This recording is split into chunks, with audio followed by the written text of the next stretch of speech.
통계청에서 발표한 그 지표를 좀 봐야 되는데요.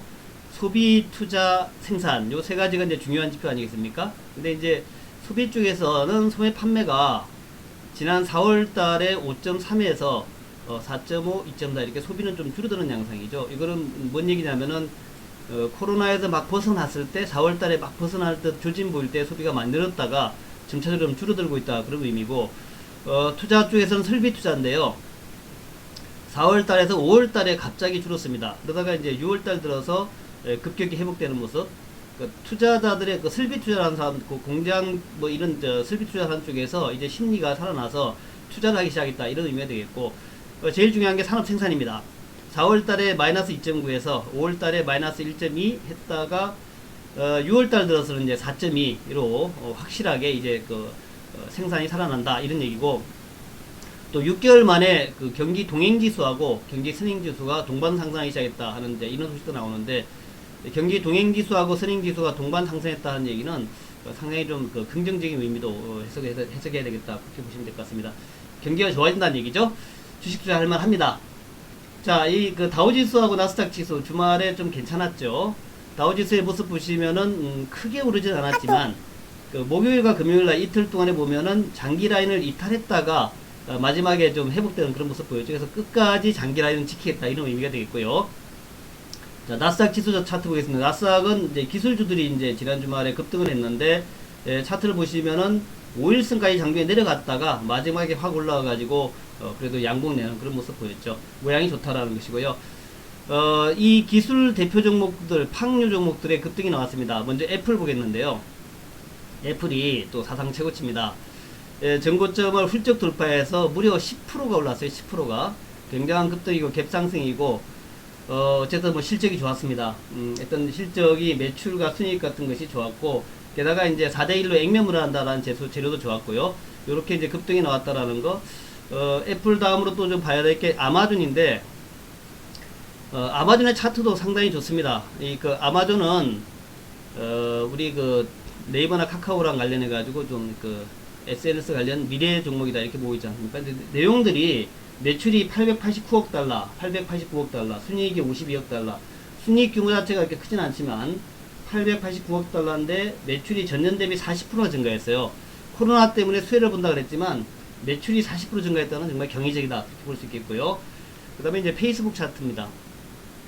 자, 페이스북 차트도 흐름이 상당히 좋은데, 요것도 이제 애플처럼 이렇게 갭상승해가지고, 물론 음봉이긴 하지만 갭상승해가지고 무려 8%나 올랐어요. 굉장히 급등이 나왔고, 페이스북도 역시 매출과 순이익 같은 것이 굉장히 좋았다는 것이고, 마지막으로 알파벳인데, 알파벳은 주가 차트가 이렇게 되는데 61선까지 내려갔다가 음봉 나오면서 마이너스 3.28. 알파벳은 좀 실적이 안 좋았습니다. 그래서 이 네 종목의 모양을 보니까 나스닥의 상승 이유를 알 수 있겠고, 또 지금 이제 시장의 주인이 누군가, 시장의 대장주가 누군가를 잘 알 수 있는 그런 모습이다 생각이 들고요. 우리 코스피 차트 보겠습니다. 코스피는 이제 이렇게 느슨하게 상승을 하는 모습인데, 전고점을 이제 돌파해가지고 꾸준하게 올라오고 있죠. 5일선 따라 꾸준하게 올라오면서 지난 주말에도 내리긴 내렸지만 5일선을 지켰다라는 거, 이게 굉장히 중요합니다. 5일선을 지킨 상태에서 지금 경기 지표들이 좀 좋게 나오고, 뉴욕의 나스닥과 다우지수가 상승 흐름 지수하고 있고, 이렇게 되면은 또다시 이제 이번 주에도 종합지수는 올라가지 않겠냐 이렇게 볼 수 있겠습니다.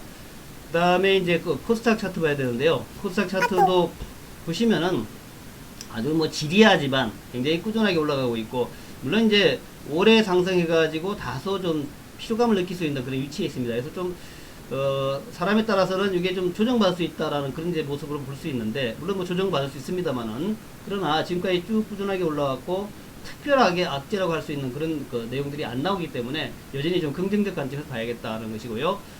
그 다음에 이제 대표 종목 카카오인데, 카카오도 이제 비슷한 모습입니다. 미국에서 이제 아마존이나 애플 같은 게 올랐는데, 카카오 모양을 보게 되면 이렇게 21선에서 지지를 받으면서 꾸준하게 한 2주 정도 21선을 깨지 않고 있죠.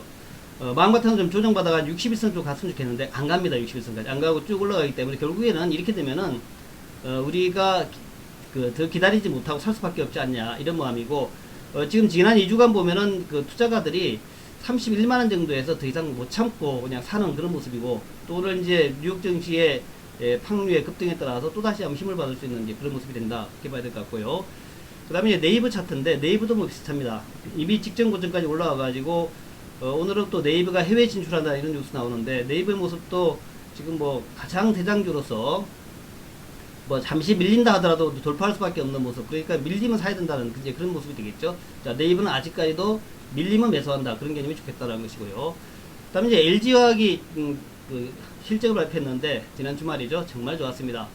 LG화학이 드디어 2차전지가 흑자를 내기 시작했다는 거하고, 매출액이 이제 LG화학 전체의 약 3분의 1 이상 그렇게 이제 배터리가 차지하고 있어요. 그러면은 좀 지나면은 내년쯤 되면은 LG화학의 배터리 분야가 화학 전체 매출의 약 절반까지 갈 수 있겠고, 또 영업이익에서도 주도적인 모습이 될 수 있는 그런, 이제 그 LG화학은 이제 배터리 기업이다라고 할 수 있는 그런 모습이 될 수 있다는 거죠. 이것이 또 이제 그 좋은 모습이었고, 그리고 마지막으로 현대차 모양 보겠습니다. 현대차도 뭐 모양이 나쁘지 않은데, 주가가 계속 지지를 받으면서 올라가는 모습이고, 뭐 이분이 실적 좋았지 않습니까? 그래서 결과적으로 볼 때 오늘은 여러분들이 플랫폼 기업들과 2차전지 기업들, 그리고 이제 경기 민감주에서 현대차나 LG전자 같은 종목들을 좀 주목하시면 되겠다, 그렇게 요약해 드리겠습니다. 감사합니다.